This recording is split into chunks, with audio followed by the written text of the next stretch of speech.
Grant McCauley from 92.9 joins us, of course, streaming on a podcast covering the Braves as well. I was on his show recently, and now he returns the favor with us here on Newswire. Grant, great to see you. Great to catch up with you. Thanks for coming on. Yeah, happy to do it. And always enjoy talking Braves baseball. I know it's been an interesting season thus far, but there's a lot of baseball left, as I like to say. Yeah, and again, the Phillies are playing fantastic, and I think you just got to tip your cap to April and May, which is not something they generally have done. But let's just be real. The Braves are kind of right there, like give them 2 more wins and take away 2 losses, and you're pretty much expecting this, especially without Strider. They're still right there to win the NL at plus 250 on FanDuel and to win the World Series. They're plus 490. I kind of feel like Grant, nothing for me has changed with the exception of losing Strider, right? Like that's the one that you don't know later on that can be replaced. Chris Sale, if he has anything to say about it, we'll talk about him in a minute. May be that replacement, but I have a feeling this Braves team is going to get better. I would also guess, Grant, that they're incomplete to this point. I think more will be done.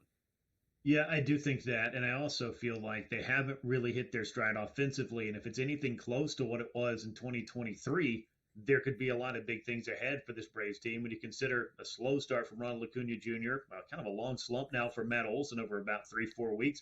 And Austin Riley hasn't really been that impact player yet either. Now, Marcel Ozuna has been doing all the heavy lifting for the Braves, and they have at times looked a little bit like that offense, but that hasn't happened yet. But yeah, I mean, you're absolutely right. When it comes to injuries, every club's got to deal with it. Brian Snitker likes to say no one's immune from it, and he had to trot that saying out again when the news about Spencer Strider came out. And look, all it is and all it means is that somebody else is going to have to step up. And Chris Sale has been one of those guys. Max Fried has returned to form. I think Charlie Morton can also, stabilize this rotation. And Ronaldo Lopez has been a really nice surprise in his return to being a starting pitcher. And they'll kind of figure out that fit spot. But to say all of that, the Braves are still a team that's offense first. And once they get that group going, I feel like we'll finally see them start playing their best baseball. But then the question becomes, to your point, can they play that kind of baseball in October? The last couple of years, it has been a little bit hard to get that offense going again.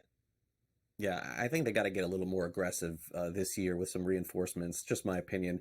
You mentioned Ozuna. We just showed a lot of clips of him. He's having a great year. Are you surprised that Acuna has gotten off to this start? I remember him getting hurt in spring training, and at least that seems to sort of be some of the scuttle that maybe some of this is lingering from back then. He had that historical season last year. I fully expect his numbers at the end of the year, Grant, to look a lot better than what they are now, but I guess how much better would be the question. I think they're going to look a lot more like the 2019 or maybe the 2023 Ronald Acuna Jr., maybe that 2021 version before he got hurt, which everybody thought might be an MVP trajectory there. What's interesting, I think, about Acuna is even when he's not doing so well, you look at his numbers, and yeah, they're not Ronald Acuna Jr. numbers, but there are a ton of players out there that would very much like to have some, if not all, of those statistics. And he has been, I think, trying to figure out how to adjust to the way the league has adjusted to him. He's seeing more fastballs than ever. This is something I talked about with Eno Saris of The Athletic on my show recently. You wouldn't think that would be a problem because what hitter doesn't love fastballs? But I think where they're going and the amount of which that he's seeing has kind of pushed him into a place where he's got to figure out how he addresses that. And then maybe some pitchers will start making some mistakes. He'll start getting hot again. And when he hits the ball to all fields, Ronald Acuna Jr. is going to be locked in. That just hasn't happened yet. A lot of ground balls for him early on. But he's a guy that the talent is always there. I feel like he's only a swing or a big game away from really turning his whole season around. And as he goes, I think this entire Braves offense could go. Yeah, I would agree, and I think it will happen eventually. Now, I want to move ahead to Matt Olson here for a minute, Grant, because, I, of course, watching the Marlins as much as I do, I watched that first series that Miami played with Atlanta. Matt Olson looked right. He looked fine. It's been a while, though, since then. It's sort of stunning to see this continue, this slump, which is now more than, a few weeks. It's been more or less the whole season with the exception of the first 2 weeks, only 3 home runs this year and 16 runs driven in. What has been said? What's going on? I mean, I see what's said on social media, though. I don't buy all that stuff. What do you think is really happening here? I mean, it's baffling the results, I think, more so than anything, because when you go over to Matt Olson's StatCast page or you look at his expected numbers, things are kind of in line with where he was last year in terms of expected batting average. he has had a lot of balls that have been hit at the right launch angle and the right velocity where you would think there could be at least twice as many home runs as he's hit. And this is the guy that hit 54 last year, so you know it's in there.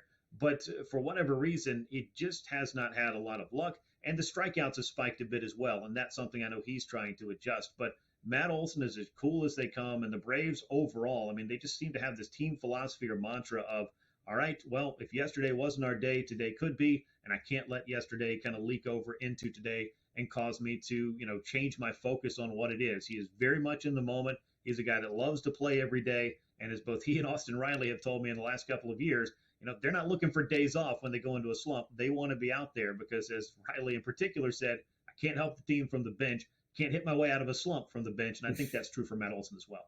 Yeah, I would agree. He'll get it going too. Okay, so the pitching has been the big surprise. Alex Anthopoulos getting Chris Sale. Boy, that has worked out, Grant. If he is healthy, this is a superstar player and ace. Again, the if healthy, we have to use that because it just hasn't been over the last several years. And then the addition of Ronaldo Lopez. Let's talk about those two pitchers. We got a minute to go here, Grant, on those two.